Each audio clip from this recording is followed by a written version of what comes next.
তোমরা কি আমাকে একটা ভালো চালের সাজেস্ট করো, চালের নাম বলো যে চালটা ভাতে বাড়েও আর তাড়াতাড়ি সিদ্ধ হয়ে যায়। এই কাজে বাজে যাওয়ার জন্য একটু তাড়াহুড়ো, তো আমি রান্নাও করতে পারি না ঠিকঠাক করে।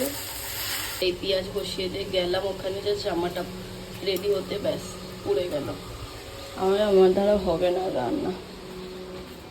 তো এই এখন আমি কালকে শাকটা কিনে এনেছিলাম, কারণ আগের বারে 3টে শাক অলরেডি ওয়েস্ট হয়েছে। মানে 3টে এনেছিলাম, 2টো অলরেডি ওয়েস্ট হয়েছিল।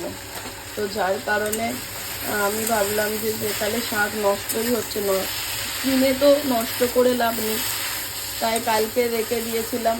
এই আমার ভাতটা এত লেট করে হয়, পুরো 1 ঘন্টা লাগে ভাত হতে। আমি জানি না, কেউ যদি জানো আমাকে একটু সাজেস্ট করো কি কোন চালে তাড়াতাড়ি ভাতটা হয়ে যায়, কারণ এই কাজে বাজে যায় একটু সমস্যা হয় আমার এই চালে, মানে অনেক লেট করে, অনেক লেট হয়। উঠে স্নান ধান কমপ্লিট, বৃষ্টি হচ্ছে, ছাতা রেখে এসেছি মায়ের বাড়িতে।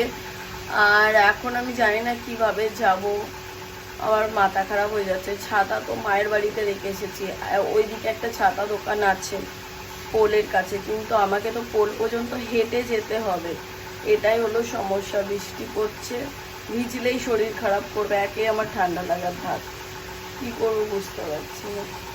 এই যে ঢেঁড়স আলুর তরকারি করছি, এটা দিয়ে আর শাক ভাজা দিয়ে আমি ভাত এখন খেয়ে চলে যাব। এই বানাতে বানাতে আমার সারাদিন লেগে গেল, খাবো আর বেরাবো জাস্ট, ভীষণ গরম।